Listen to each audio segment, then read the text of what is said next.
Okay, today we are building drive shafts. This is what we are working with. We are going from an MP 241 transfer case to a 10 1/4 Sterling rear axle, which I'm pretty sure has a 1330 U-joint on that side. I think that's a 1310 there, I'm not sure, but we need this slip yoke, because that one's the wrong spline, but that shaft is long enough, so we're going to have to swap that out and then possibly cut that down to fit. All we'll have to do is cut this weld here with a grinder, measure out a length, come up here, cut it, figure out exactly where. Well, first we got to scribe a line all the way down this. Yeah, there's a lot that goes into this, but stick around and we will figure this out together.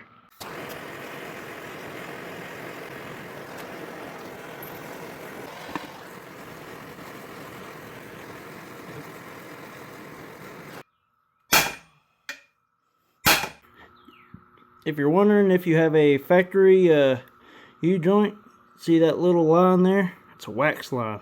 It's what GM used to hold in their U-joints back in the day. I don't know if they still do it now, but somebody has never changed this U-joint and still actually tight, so good to GM. Let's remove a U-joint the easy way.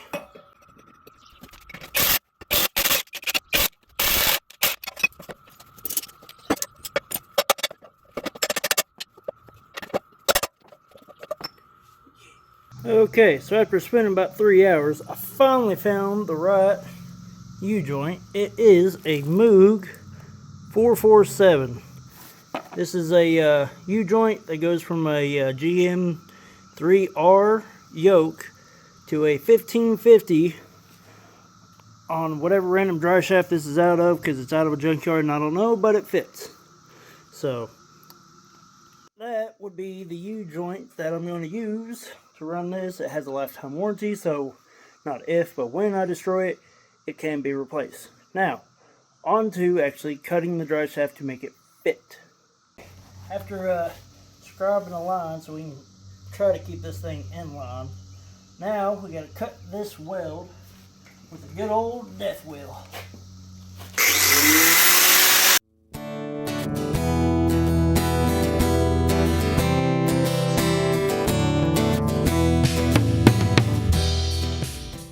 Alright, it's kind of hard to tell on camera, but there is a line.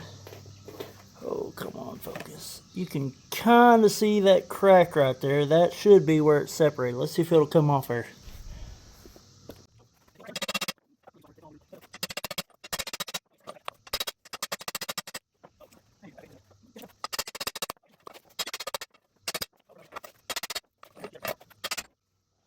Alright, there you have it. You can see I actually done a pretty good job this time. Didn't really cut too deep.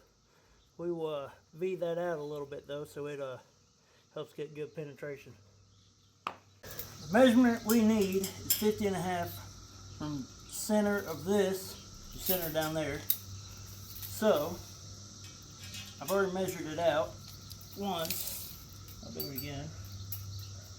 Center that up to here, 50 1/2. That's what we want, from center here to center down there. Well, from center here to the cut line is 2 inches.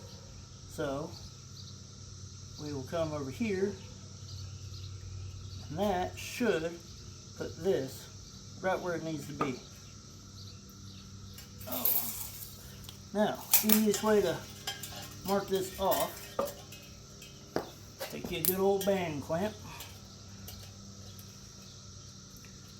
and this one barely, I mean just barely reaches.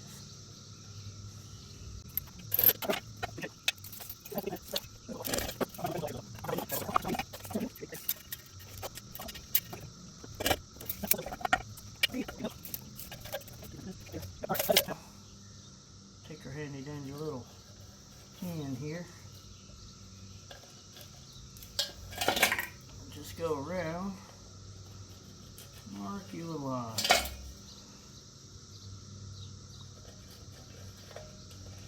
Once again, I remind you, I'm just winging this. I haven't done this in probably 10 years.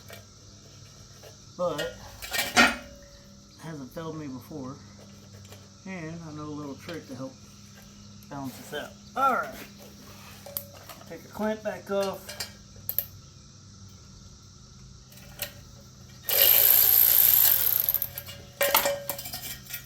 That should be about even. Now, let's play the death wheel again. Really take your time doing this so you try to get as straight as possible. Yeah, it's not as true as doing it on a lathe, but I don't have a lathe. This is going on a full wheeling rig. It should be fine.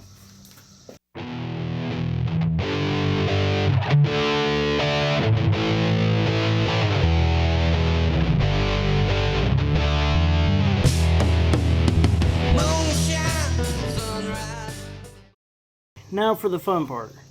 I've already cleaned it up, beveled my edge, all that, and now we got to try to make that perfectly level. What I'm going to do is I'm going to stick my level on that side and then stick it on this side, make sure it is perfectly level.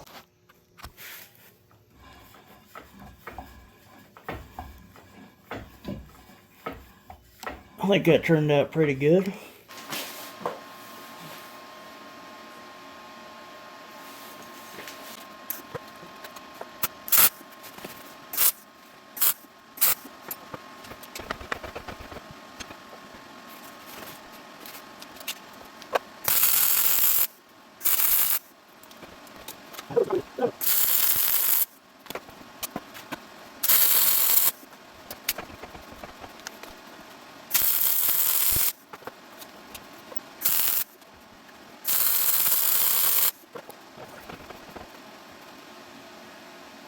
Alright, I have no clue if that will actually work, but that's what I'm going with. Well, it's in there. I know it's kind of hard to tell, but I think it rolls pretty smooth. But what I'm going to wind up doing is putting a little bit of ATF inside the shaft. I'm going to drill a small hole, fill, I don't know, probably a couple ounces, and then plug weld it so that way as the shaft spins, it'll balance, kind of like balance beads in a wheel. But, come on. If you look here, that's about as much shaft as I got showing. I wound up finding a conversion joint. This is a 1350 here. This is a R3R from GM. And the U-joint is a 477 Moog. So, but it needs greased up. And then the rear back here is just a standard 1350 U-joint. So what you want to do, drill a little hole, and then this is my ghetto little fill. I already put some in just because I was trying not to make a mess. But now that that's got a little bit in it, a couple ounces, not a lot, all you got to do, don't mind the mess. Now we got to try to plug weld that. That's going to be the fun part. Alright, one last little thing to do.